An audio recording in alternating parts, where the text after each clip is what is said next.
नमस्कार दोस्तों। कभी सोचिए, अगर कोई एलियन किसी बहुत दूर की गैलेक्सी से हमारी अर्थ पर लैंड करे तो वो सबसे पहले किस चीज को देखकर हैरान होगा?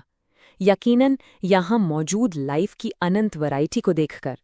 एलियंस छोड़िए, हम इंसान भी तो इस प्लैनेट पर लाखों तरह के जीव जंतुओं को देखकर हमेशा से फैसिनेट होते आए हैं। तो आज इस एक्सप्लेनर में हम इसी कमाल की बायोडाइवर्सिटी की हर लेवल को एक्सप्लोर करने वाले हैं।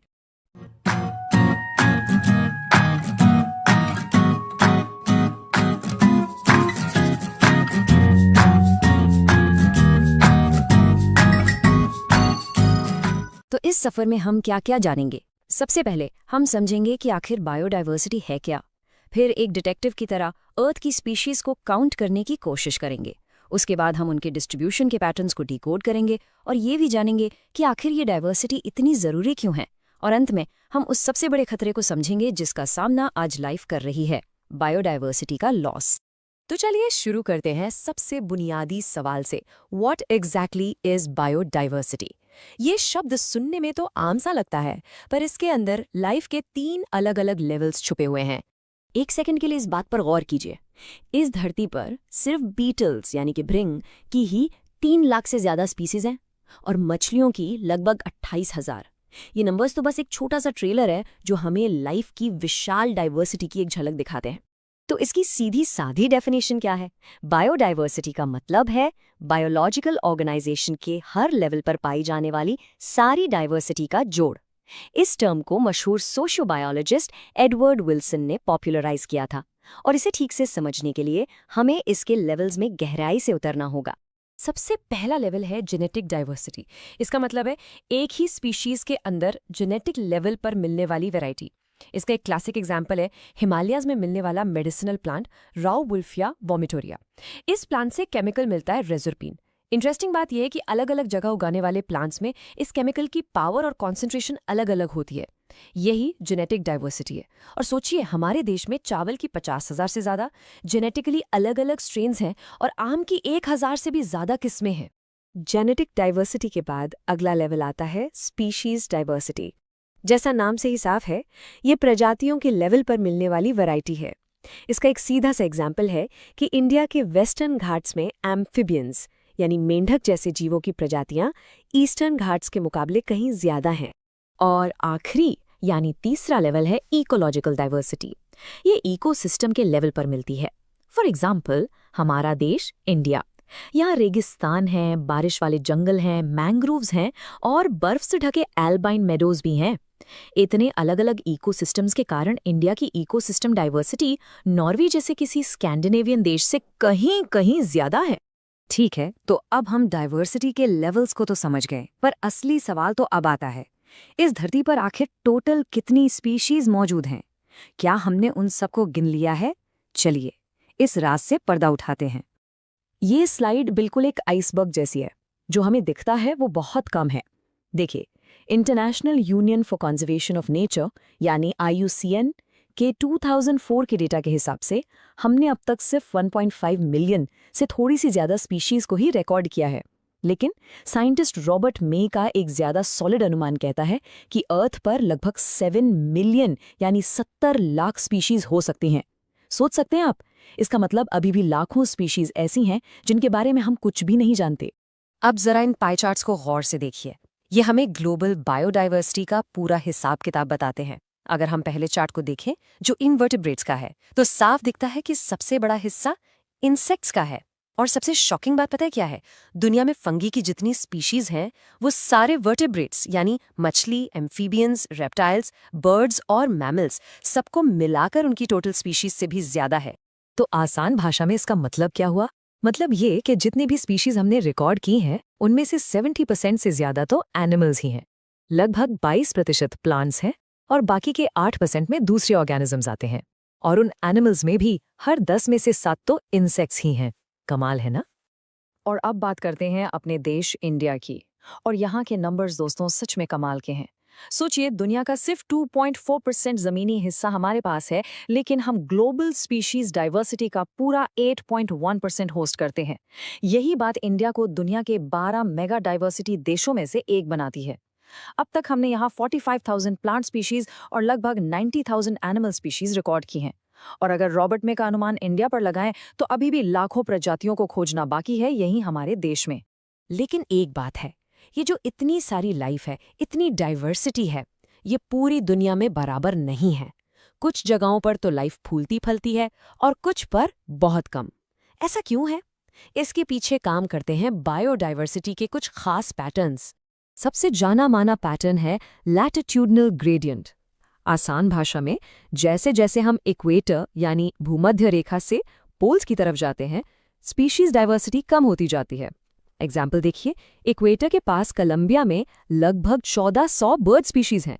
थोड़ा ऊपर 41 डिग्री नॉर्थ पर न्यूयॉर्क में ये नंबर गिरकर सिर्फ 105 हो जाता है और 71 डिग्री नॉर्थ पर ग्रीनलैंड में सिर्फ 56 स्पीशीज ही रह जाती हैं।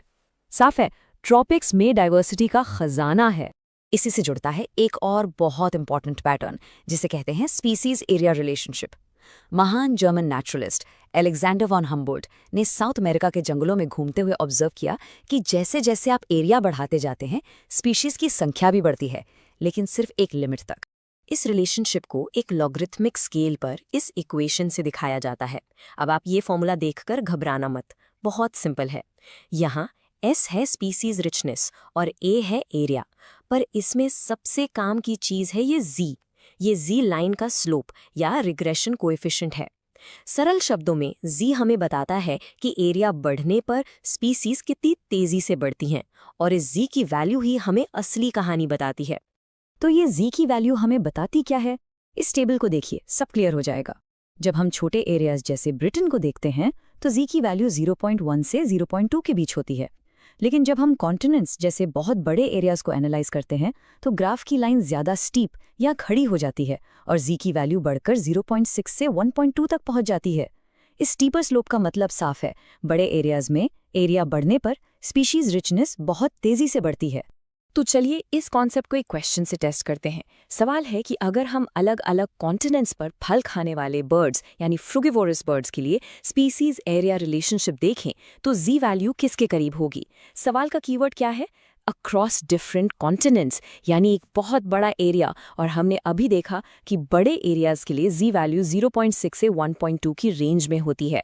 तो इन ऑप्शंस में से सही जवाब है बिल्कुल सही, C 1.15। ठीक है, हमने गिनती कर ली, पैटर्न्स देख लिए, पर अब सबसे बड़ा सवाल, इतनी सारी स्पीशीज होना जरूरी ही क्यों है? क्या फर्क पड़ता है अगर कुछ स्पीशीज कम हो जाएं? चलिए देखते हैं कि ये डाइवर्सिटी आखिर इतनी जरूरी क्यों है। इसका जवाब हमें मिलता है इकोलॉजिस्ट डेविड टिलमन के एक्सपेरिमेंट से। उन्होंने साबित किया कि जिन जमीन के टुकड़ों पर ज्यादा स्पीशीज थीं, वो ज्यादा स्टेबल थे, यानी उनमें साल दर साल उतार चढ़ाव कम थे। सिर्फ इतना ही नहीं, उनकी प्रोडक्टिविटी यानी पैदावार भी ज्यादा थी। तो सीधा हिसाब है, more diversity equals more stability and more productivity. और इस चीज को समझाने के लिए स्टैनफोर्ड के इकोलॉजिस्ट पॉल अर्लिक ने एक ऐसी कमाल की एनालॉजी दी जिसे आप शायद कभी नहीं भूलेंगे। इसे रिवेट पॉपर हाइपोथेसिस कहते हैं। इस एनालॉजी के मुताबिक एक इकोसिस्टम एक एरोप्लेन की तरह है और उसमें लगे हजारों रिवेट्स यानी कील स्पीशीज हैं। अब सोचिए, अगर हर पैसेंजर फ्लाइट से एक एक रिवेट निकालकर घर ले जाए, यानी एक एक स्पीशीज एक्सटिंक्ट हो जाए, तो शुरू में शायद प्लेन की सेफ्टी पर कोई असर ना पड़े। लेकिन जैसे जैसे और रिवेट्स निकलते जाएंगे, प्लेन खतरनाक रूप से कमजोर हो जाएगा। और अगर आपने विंग यानी पंख का रिवेट निकाल दिया, जो कि एक की स्पीशीज है, तब तो फ्लाइट की सेफ्टी पर बहुत बड़ा संकट आ जाएगा। अब हम इस कॉन्वर्सेशन के सबसे सीरियस, सबसे चिंताजनक हिस्से पर आते हैं, बायोडाइवर्सिटी का तेजी से हो रहा नुकसान। इस हालत को इतना गंभीर माना जा रहा है कि इसे 6th मास एक्सटिंक्शन का नाम दिया गया है। IUCN रेड लिस्ट के 2004 के आंकड़े बताते हैं कि पिछले 500 सालों में 784 स्पीशीज विलुप्त हो चुकी हैं। इनमें शामिल हैं मॉरिशस का डूडो, अफ्रीका का क्वागा, ऑस्ट्रेलिया का थाइलिसीन, रशिया की स्टेलर सीकाओ और टाइगर की 3 सबस्पीशीज, बाली, जावन और कैस्पियन। ये सिर्फ कुछ जाने माने नाम हैं जो हमेशा के लिए इस धरती से जा चुकी हैं। तो आप सोचेंगे कि मास एक्सटिंक्शन तो पहले भी हुई हैं, इस बार अलग क्या है? जमीन आसमान का फर्क है दोस्तों। 2 सबसे बड़े फर्क हैं। पहला, पिछली एक्सटिंक्शंस नेचुरल कारणों से हुई थी, जबकि अभी हो रही एक्सटिंक्शन पूरी तरह से ह्यूमन एक्टिविटीज की वजह से है। और दूसरा, इसकी स्पीड। आज स्पीशीज के विलुप्त होने की दर इंसानों के आने से पहले के टाइम से 100 से 1000 गुना ज्यादा तेज है। ये एक आग की तरह फैल रही है। तो अब जब हमने प्रॉब्लम की सीरियसनेस को अच्छी तरह से समझ लिया है, तो अब वक्त है इसके रूट कॉज तक जाने का। चलिए उन 4 मुख्य कारणों को इन्वेस्टिगेट करते हैं। इन्हें एक स्पेशल नाम दिया गया है, द इविल क्वार्टेट। ये वो 4 मेन विलन्स हैं जो हमारी बायोडाइवर्सिटी को तबाह कर रहे हैं। ये नाम द इविल क्वार्टेट एग्जाम के लिए जरूर याद रखिएगा। ये 4 कारण हैं। पहला, हैबिटेट लॉस एंड फ्रेगमेंटेशन। दूसरा, ओवर एक्सप्लॉयटेशन। तीसरा, एलियन स्पीशीज इन्वेजन्स। और चौथा, को एक्सटिंक्शंस। ये एक परफेक्ट मिमोनिक है नीट के लिए। इस क्वार्टेट का जो सबसे बड़ा विलन है, द नंबर 1 कॉज, वो है हैबिटेट लॉस।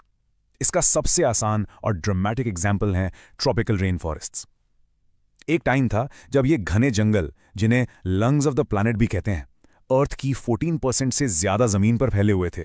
और अब ये आंकड़ा 6% से भी नीचे आ गया है। हमने आधे से ज्यादा रेन फॉरेस्ट को साफ कर दिया है। सवाल उठता है, क्यों? Primarily in the Amazon soybean की खेती के लिए, जिसे पशुओं को खिलाया जाता है, और उन्हीं पशुओं के लिए ग्रासलैंड्स यानी चारागाह बनाने के लिए। दूसरा विलन है ओवर एक्सप्लॉयटेशन। ये सिंपल सा कॉन्सेप्ट है जब हमारी जरूरत लालच में बदल जाती है। स्टेलर सी काऊ का शिकार उसके मीट के लिए इतना ज्यादा हुआ कि वो बेचारी विलुप्त हो गई। सेम स्टोरी पैसेंजर पिजन के साथ हुई, जो कभी आसमान में करोड़ों की संख्या में उड़ते थे। हमने उन्हें इतना मारा कि एक भी नहीं बचा। ये अति शोषण के क्लासिक एग्जाम्पल्स हैं। तीसरा कारण है एलियन स्पीशीज इन्वेजन। जब कोई बाहरी प्रजाति आकर नेटिव स्पीशीज के लिए मुसीबत बन जाती है। इस टेबल को देखिए। ईस्ट अफ्रीका की लेक विक्टोरिया में जब नाइल पर्च को इंट्रोड्यूस किया गया, उसने वहां की लोकल 200 से ज्यादा सिचटेड फिश की स्पीशीज को खाकर खत्म कर दिया। इंडिया में भी कैरेट ग्रास यानी परथीनियम और वाटर हाइसिंथ यानी आइकर्न्योरिया इसके बड़े एग्जाम्पल्स हैं। और इविल क्वार्टेट का चौथा मेंबर है को एक्सटिंक्शन। ये एक डोमिनो इफेक्ट जैसा है।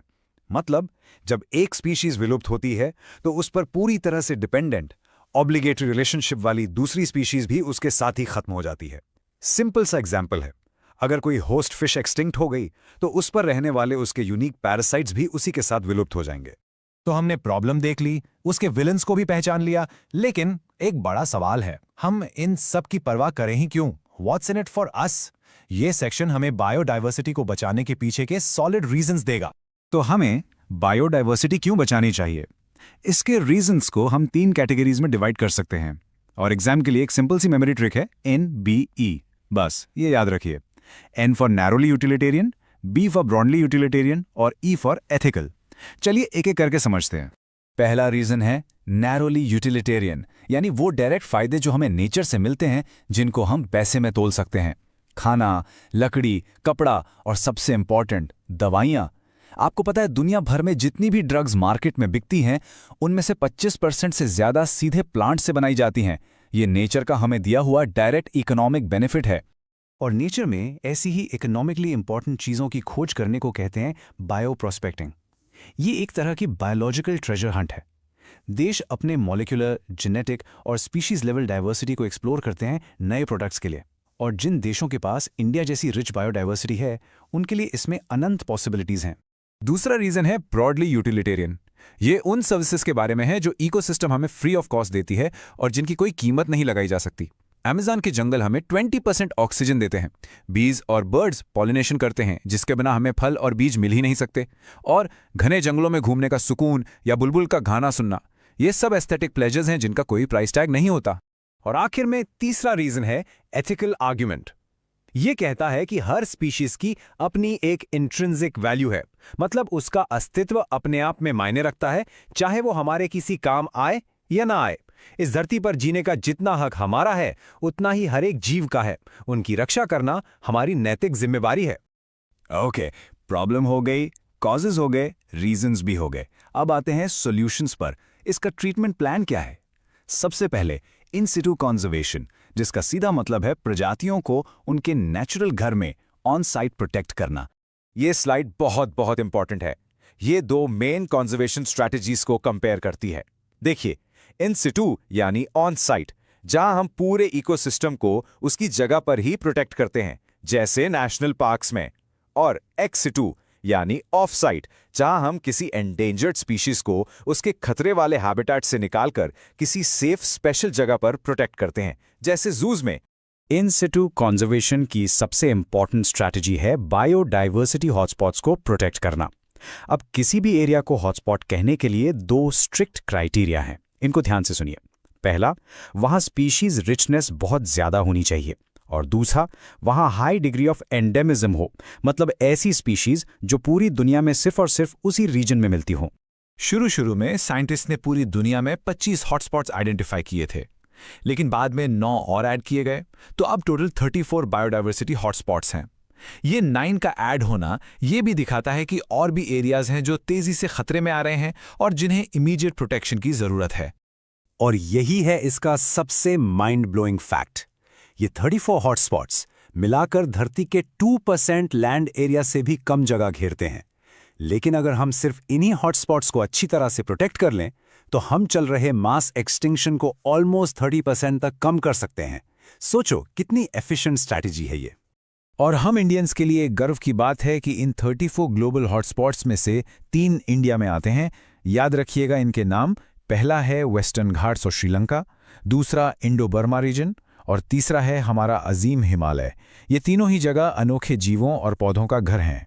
इंडिया में हम हॉटस्पॉट्स के अलावा भी अलग अलग इन सीटू मेथड्स यूज करते हैं, जैसे हमारे पास 14 बायोस्फीयर रिजर्व्स, 90 नेशनल पार्क्स और 448 वाइल्ड लाइफ सैंक्चुरीज हैं। इनके अलावा एक बहुत ही यूनिक चीज है सेक्रेड ग्रोव्स। ये जंगल के ऐसे टुकड़े हैं जिन्हें लोग धर्म और संस्कृति के नाम पर प्रोटेक्ट करते हैं, जैसे मेघालय की खासी और जैंतिया हिल्स में।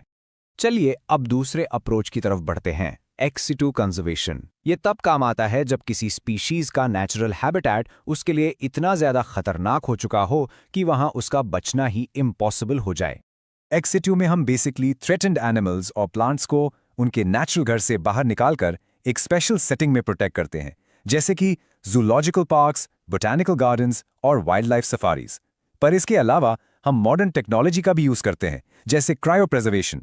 इसमें हम गैमीट्स को, जैसे स्पर्म या एग को, लिक्विड नाइट्रोजन में -196 डिग्री सेल्सियस पर फ्रीज कर देते हैं, ताकि उन्हें सालों बाद भी यूज किया जा सके। देखिए, बायोडाइवर्सिटी का लॉस किसी एक देश की प्रॉब्लम नहीं है, ये एक ग्लोबल इशू है। तो इससे डील करने के लिए एफर्ट्स भी ग्लोबल लेवल पर होने चाहिए। आइए देखते हैं कि दुनिया ने मिलकर इसके लिए क्या कदम उठाए हैं। ये टाइमलाइन 2 हिस्टोरिकल इवेंट्स दिखाती है। पहला 1992 में रियो दी जेनेरियो में हुआ अर्थ समिट। ये एक लैंडमार्क इवेंट था जहां सभी देशों ने मिलकर बायोडाइवर्सिटी को बचाने का संकल्प लिया। उसके ठीक 10 साल बाद 2002 में जोहानिसबर्ग में वर्ल्ड समिट हुआ, जहां 190 देशों ने प्लेज किया कि वो बायोडाइवर्सिटी लॉस की करंट रेट को काफी हद तक कम करेंगे। तो इसके साथ हम इस डिटेल्ड एक्सप्लेनर के अंत में आते हैं। ये आखिरी सवाल सिर्फ इस स्लाइड पर नहीं है, ये आप सबके लिए है। बायोडाइवर्सिटी को बचाना सिर्फ सरकारों या साइंटिस्ट का काम नहीं है, इसकी शुरुआत हमसे होती है। आपका एक छोटा सा एफर्ट, एक छोटा सा बदलाव भी इस प्लैनेट की अनमोल विरासत को बचाने में एक बड़ा रोल प्ले कर सकता है। इस पर सोचना जरूर। Thank you so much.